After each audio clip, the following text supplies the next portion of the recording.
ang Pangulo ng Association ng Panaderong Pilipino. Makakasama ho natin. Good afternoon, Sir Chito.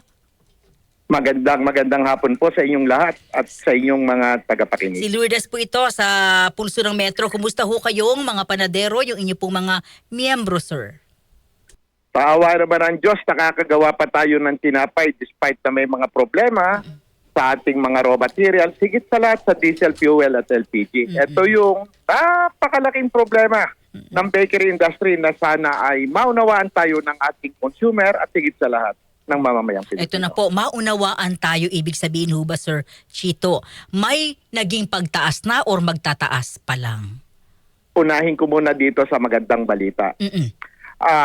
Pagpatak ng problemang ito na nagtaasan po ang lahat, ako'y agad nagsalita na ang bakery industry ay hindi gagalaw ang presyo ng tinapay hanggat kaya ng bawat panadero na huwag itaas ang presyo nito o huwag baguhin ang price tag. At ito'y ilang buwan na ito, mahigit na itong isang buwan, itong problema natin ito.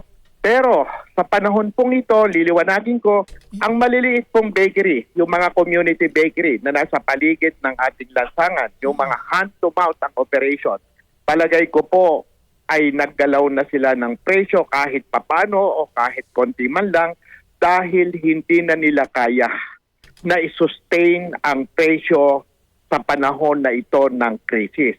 Pero ito naman ang magandang balita. Ang Pinoy Tasty at Pinoy Pandesal ay ipinananawagan ko sa producer nito, salinsabay ang panawagan ng ating pamahalaan na huwag gagalawin po ang presyo ng ating Pinoy Tasty at Pinoy Pandesal upang nang sa ganon, ang mga panadero ng bansa ay makapagsilbi sa mamamayang Pilipinong ng murang tinapay. Ito Sir, yung ating magandang balita naman. That's good. Salamat ho. Pero Sir Chito, sabi nyo, of course, ito hindi naman natin maiwasan. Yung mga maliliit na mga panaderya, yung mga nasa kanto-kanto po namin, talagang may mga pagtaas na. Hindi po maiiwasan. Unang-una, ang kanilang stocks po ay good for 7 days, 5 to 7 days lang. Kung bumili ka ng mahal, pagkatapos hindi mo gagalawin ang presyo, ang kasunod dito ay titiklop ang iyong operation. Gusto kong maliwanagan ng ating pamahalaan at paliwanagan ng sambayan ng Pilipino, uunawain po ninyo ang mga maliliit na bakery kung ito'y nagpaliit ng pandesal, kung ito'y nagtaas ng konti sa presyo ng kanyang tinapay, gusto rin po nilang mag-survive. Pero yun naman pong malaking bakery na kapatid natin sa industriya, ay patuloy na hindi pa naggagalaw ng kanilang mga presyo bilang pagsuporta sa mamamayang Pilipino at sa ating pamahalaan sa gitna ng krisis. Traditionally po, ang bakery industry, kapag nagtaasan ang presyo ng ating mga raw mat na ginagamit, tumaas ang diesel, tumaas ang LPG, hindi po agad kami sumasabay sa taasan ng mga ito. Ito po ay isang tradisyong ginagawa ng industriya ng magtitinapay upang nang sa ganon ay hindi magkaroon ng panic ang mamamayan at hindi maalarma ang ating pamahalaan. Maraming salamat ho, Sir Chito. Pero, Sir, meron ho bang sa inyong organization, pwede ho bang sabihin na, pwedeng itaas natin piso or nagkakanya-kanya rin ang taas, yung mga nasa maliliit? Wala ho kayong control doon? Hindi po natin kinokontrol ang presyo ng ating produktong tinapay. Ito po ang kumokontrol dito ay ang kompetisyon. Pero sa panahong ito, ako po'y bilang tagapagsalita ay gusto kong liwanagin na mauunawaan naman siguro ng mamamayang Pilipino at ng pamahalaan ang kalalagayan ng industriya, lalo na po yung mga maliit na bakery na hand-to-mouth ang operation, ng stocks nila 5 hanggang 6 na araw lang ng kanilang harina, mantika, asukal, LPG. Di po naman pwedeng i-stock ang LPG ng matagal yan, yung mga diesel fuel na ipinanggagatong namin, hindi mo pwedeng i-stock ng matagal yan. Kaya kung pumili ka ng mahal, hand-to-mouth ang operation mo, siguro maunawaan kung magkaroon ng konting pagbabago sa presyo ng mga community bakery. Actually, sir, oo. Ako, sangayon ako dyan kasi yung mga panaderya sa amin, may konting pagtaas na tanggap ng mga kapitbahay sa sitwasyon ngayon. Sir, hanggang kailan kakayanin nung mga malalaking gumagawa naman ng tinapay na hindi ho magtaas? Hanggang kailan kayo magtitiis, sir? very supportive ang industriya ng pagtitinapay. Pumunta ka sa supermarket, ikumpara mo ang presyo nung nakaraan sa groceries at saka ngayon. Ako bilang isang panadero, iniikot ko lagi ang supermarket at binomonitor natin dahil nga sa mga interview. Wala akong nakitang paggalaw pa sa presyo ng tinapay sa huling 5 araw na aking pag-ikot. 5 days ago, nasa supermarket ako. Ngayon, itong panawagan ng DTI na hanggang katapusan ng unang panawagan niya, hanggang April 16, sana baka mapagbigyan niya ng mga malalaking bakery. Pero alam mo, ang isang malaking bakery na nagdi-deliver mula sa kanilang planta papunta sa grocery, supermarket, and so on and so forth, ay laking expenses ng diesel fuel niyan eh. Yung logistic. Tama. Ang iginagatong namin, diesel fuel din at saka LPG. Sana kayanin pa ng malaking bakery at papagbigyan pa ang ating pamahalaan. At ako na may nananawagan din sa kanila, ano kung kaya nila, extend nila ang kanilang mga palad sa mamamayang Pilipino, pagsuporta sa ating pamahalaan, nang sa ganun ay ang ekonomiya natin ay hindi masyadong maapektuhan sa pangalawang pangunahing pagkain, tinapay Yes. ng ating bansa. Sir, meron ho bang reported cases na may mga panaderong nawala ng trabaho or panaderyang nagsara? Malapit na. Pag ako ang tinanong, hindi ko sinasabing ako'y tama. A week after the crisis, meron akong nakitang nagsara within the area of Sampaloc. Alam mo ma'am, Opo. ako'y matagal na sa industriya ng panadero at 30 taon na akong nagsasalita bilang magtitinapay sa bakery industry. Doon na lang natin tingnan sa Sampaloc. Dati, tad-tad ng bakery yan. Mga community bakery maliliit, isang livelihood project na nabubuhay sa pagtitinapay. Karamihan dito kababayan ko. Taga Cuenca, Batangas. Kaya ang Cuenca, kung tawagin, home of the bakers. Mga panaderong nagpunta sa ibang bayan at gagawa tinapay. Ilan-ilan na lang. Meron pang isang napipinto sa Sampaloc na sabi niya sa akin, Sir Chito, pag hindi namin kinaya, titiklop na kami hanggang katapusan ng Abril. Yun nga eh. Alam mo, nakakahiya namang humingi ng panawagan sa pamahalaan na mga negosyanteng maliliit ng panadriya ay mamalimos ng tulong. Pero dapat makita ito ng ating pamahalaan. Malaman ng executive at ng legislative, ano bang batas ang dapat gawin para mabuhay ang community bakery industry ng bansa na nagpapakain sa mahirap na komunidad na katulad ng meron tayo dito sa Metro Manila, yung mga mahihirap na lugar. Kami nandiyan. Nagpapakain ng pandesal, nagpapakain ng tinapay. Sir, ang ganda ng mga binanggit nyo, sana marinig ng ating pamahalaan na sana ako opinion ko, sana mabigyan din ng ayuda, no? Yung mga maliliit na mga... Meron pa ako, Lourdes, na Yes, gustong sir. isang panawagan sa iyo Opo. eh. Alam mo, napakatagal ko nang itinutulak ng paggamit ng agriculture at sa baking eh. Lahat ng ginagamit po natin sa industriya ng pagtitinapay na ingredient, tubig na lang ang lokal.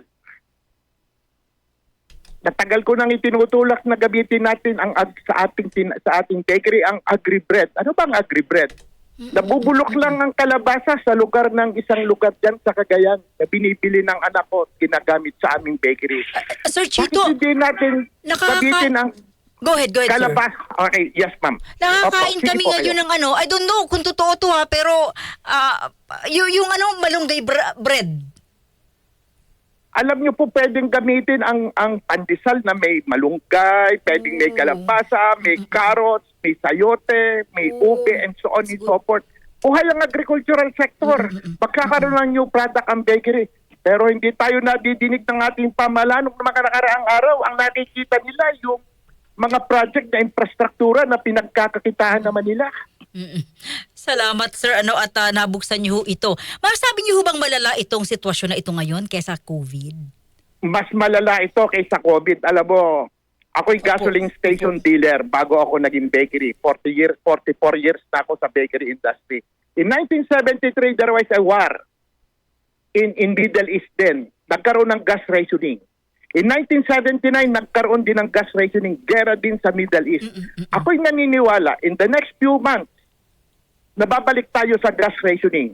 Ngayon, ang panawagan ko sa gobyerno, ano ba ang inyong paghahanda para sa bakery industry na kung magkaroon ng gas rationing, Kami ba'y makakapila sa gasolinahan na kami bibigyan na dala namin ang container kung ginagamit namin panggatong ay diesel? Kami ba'y may alokasyon sa aming mga bakery? Tinawagan ko na ang DTI, Opo. sinulatan ko na ang DOE. Parang di ako nadidinig o padaanin ko sa DCXL. Salamat sir. Opo, inform po namin. Salamat sir ha. Ang dami niyong nabuksan na parang hindi po alam ng gobyerno na sana po hindi tayo ganitong hirap, no? Pero sir, meron po kaming huling tanong sa inyo. Ito po ay dating DOE Secretary, binanggit niya na ho kahapon, sabi niya, huwag na kayong umasang babalik sa dati yung halaga ng gasolina or diesel or petroleum products. Maraming mga nasirang infrastruktura sa Middle East. Hindi na tayo babalik sa dati. So kung possible na ito po yung kanyang sinasabi, sir, mukhang baka tuloy-tuloy na po yung pagtaas at sumabay na po yung mga paggawaan ng tinapay. Tama. Alam mo, ang pagkakamali ng gobyerno noong nakaraang panahon, inatigil na biglang-bigla ang paggamit ng pugon na kinagatungan ng kahoy. At paano nawala ang diesel fuel at LPG? Anong gagatong namin? Di walang tinapay. Kaya medyo, pasensya ka na Lourdes, Opo, ramdam ko po kayo, medyo sir. mainit ang dibdib ng isang panaderong katulad ko sa panahong ito. Bakit? Wala kami nakikitang seguridad sa aming hanap buhay. Hanggang kailan din ba kami? Ay naging bahagi kami ng gerang hindi inaasahan. Kita mo Lourdes, assurance lang ang hinihingi namin. Kaliwanagan lang, okay. Nagkaroon ng shortage ng LPG, diesel fuel. Paano kami makakapila? Wala kami sa memorandum na nabasa ko. Ang nakalagay lang, fishing vessel, construction, and so on and so forth. At pagtalagay, basic ang bakery, basic ang tinapay. Sir, meron ho ba kayong sabi, sumulat na kayo, may communication, like, next move, ano po yung gagawin kung di po napapansin, no? Yung mga panawagan po ng mga panadero.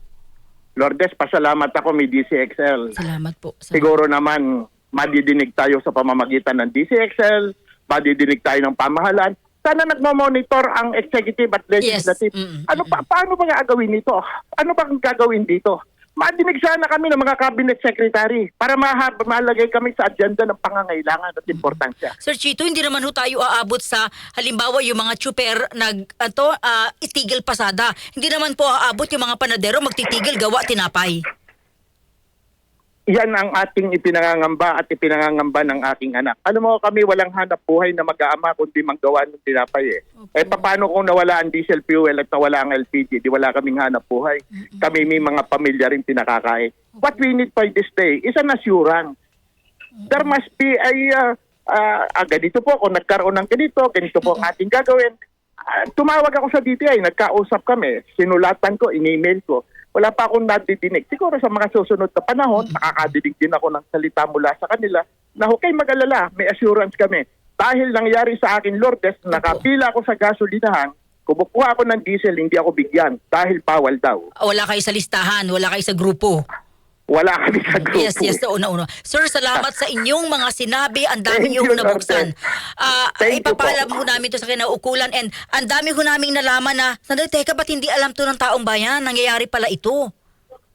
Alam mo, tingnan mo, very supportive ang bakery industry, hindi kami nagtaas. Sana naman balikan kami ng isang katok ng seguridad na kami mabubuhay sa Dapo Paroon. Ilang buwan, 3 buwan, 4 na buwan, na walang pangamba. Alalahanin po ninyo, tinanggalin nyo ang kahoy na ginagatong namin sa aming mga pugon. Wala na kami gagatong pag nawala ang LPG o nagkaroon ng shortage o nagkaroon ng problema sa aming panggatong. Igatong ho natin Thank yung mga you, kurap. Lourdes.